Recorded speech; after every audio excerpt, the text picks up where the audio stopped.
24 दिसंबर को एहसन इकबाल ने अदालत के सामने अपना मौक़िफ़ रखते हुए कहा था कि नैब बताए कि क्या कोई बेनामी ट्रांजैक्शन की गई या कोई माली फ़ायदा उठाया गया। मुझे गोली लगी, मेडिकल ग्राउंड मैंने इस्तेमाल किए बगैर नैब के सामने मैं पेश होता रहा। 20 माह से इन इल्ज़ामात की इंक्वायरी का सामना कर रहा हूँ। क्या मुझ पर माली बेज़ाब्तगी का कोई इल्ज़ाम है? 1993 में पहली मरतबा पब्लिक ऑफिस होल्डर बना, मुझे बताया जाए 1993 में जो मेरे असासे थे उनमें आज इजाफा हुआ है या उनमें कमी आई है। नैब मुझे जवाब दे कि क्या मुझ पर इस प्रोजेक्ट में करप्शन का कोई इल्ज़ाम है। जिस पर नैब प्रोसिक्यूटर ने कहा कि आप पर करप्शन या किकबैक्स वसूली का इल्ज़ाम नहीं है, आप पर इख्तियारात के गलत इस्तेमाल का केस है।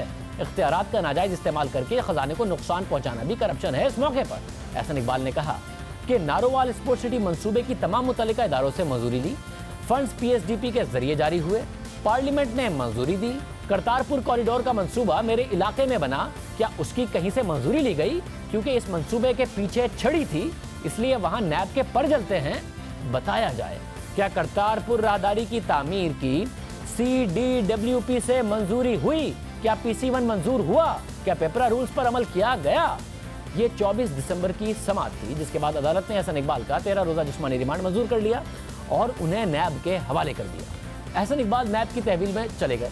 अगली समाअतों में नैब मजीद रिमांड मांगता गया, जिस पर अदालत ने गुज़िश्ता माह नैब की मजीद रिमांड की दरख्वास्त मुस्तरद की और एहसन इकबाल को जुडिशल रिमांड पर भेज दिया।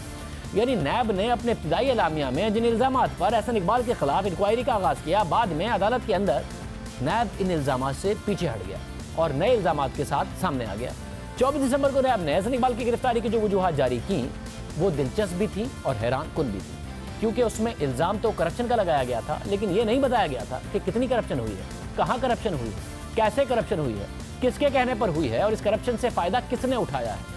साथ ही गिरफ्तारी की वजूहात में 6 अरब रुपए की करप्शन और सरहद से 800 मीटर दूर प्रोजेक्ट बनाने के इल्ज़ामात भी मौजूद नहीं थे, जो पहले एलामिया में थे। नैब ने गिरफ्तारी की जो वजूहात एहसन इकबाल की गिरफ्तारी के अगले रोज़ अदालत के सामने रखी, उसके मुताबिक एहसन इकबाल ने नैब ऑर्डिनेंस की शेख 9 और 10 के तहत करप्शन और करप्ट प्रैक्टिसेस का इर्तिकाब किया है। एहसन इकबाल ने बतौर वजीर मनसूबाबंदी और CDWP के डिप्टी चेयरमैन की हैसियत से अपने इख्तियारात का गलत इस्तेमाल किया है और गैर कानूनी तौर पर नारोवाल स्पोर्ट्स सिटी का स्कोप 3.5 करोड़ से बढ़ाकर 9 करोड़ 75 लाख रुपए कर दिया, जिसकी मिजाज अथॉरिटी यानी CDWP से इजाजत भी नहीं ली। गिरफ्तारी की वजूहात के मुताबिक अब तक जो रिकॉर्ड हासिल किया गया है, उससे जाहिर होता है कि एहसन इकबाल ने मंसूबे में तब्दीली से मुतालिक CDWP से मंजूरी लेने के बजाय बदनीयती के साथ खुद उसकी मंजूरी दे दी और इदारे के सामने ये मामला ही नहीं रखा। नैब के मुताबिक इस मंसूबे का आगाज फिजिबिलिटी स्टडी के बगैर किया गया, जो प्लानिंग कमीशन डेवलपमेंट की खिलाफ वर्जी है। 5 करोड़ से जायद लागत वाले किसी भी मंसूबे की फिजिबिलिटी स्टडी तैयार करना जरूरी है। एहसन इकबाल ने डिजाइन कंसल्टेंट को हिदायत देते हुए इस मंसूबे का बदनीयती के साथ स्कोप बढ़ा दिया। इब्तिदाई एलामिया के बाद यह है नैब का एहसन इकबाल पर पहला इल्ज़ाम, जिसमें नैब ने इख्तियारात के गलत इस्तेमाल की बात की। खुद एहसन इकबाल ने इख्तियारात के गलत इस्तेमाल से मुतालिक गिरफ्तारी से पहले क्या मौक़िफ़ इख्तियार किया था, वो आपको सुनवाते हैं। मुझ पे इल्ज़ाम ये लगाया गया कि मैंने अपने ओहदे का फ़ायदा उठाते हुए नारोवाल के अंदर नारोवाल स्पोर्ट्स सिटी के मंसूबे को बनवाया।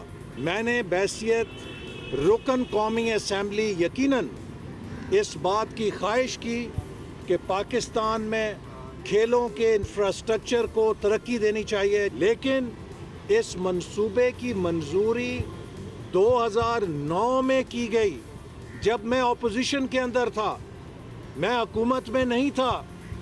अगर ये मंसूबा मेरिट ना करता कंसिडरेशन, तो कैसे हो सकता था कि एक हुकूमत किसी ऑपोजिशन MNA के प्रोजेक्ट को मंजूर करती। ये सबसे बड़ा सबूत है इस मंसूबे के मेरिट का कि इसकी मंजूरी उस वक्त दी गई जब मैं ऑपोजिशन के बेंचेस पे बैठा हुआ था। अब एहसन इकबाल के मौक़िफ़ के मुताबिक ये मंसूबा पीपल्स पार्टी की हुकूमत में मंजूर हुआ, उस वक्त वो अपोजिशन में थे। बहरहाल नैब का दूसरा इल्ज़ाम है, उसके मुताबिक 18वीं तरमीम के बाद नारोवाल स्पोर्ट्स सिटी का मंसूबा मुकम्मल होने के लिए पंजाब हुकूमत के हवाले कर दिया गया था, ताकि वो अपने वसाइल से उसे मुकम्मल करे। और 2012 में इस प्रोजेक्ट को रिकॉर्ड के साथ पंजाब हुकूमत के हवाले किया गया। इसके बावजूद एहसन इकबाल की वजारत ने बज़ाहिर एहसन इकबाल की हिदायत पर यह मामला उठाया।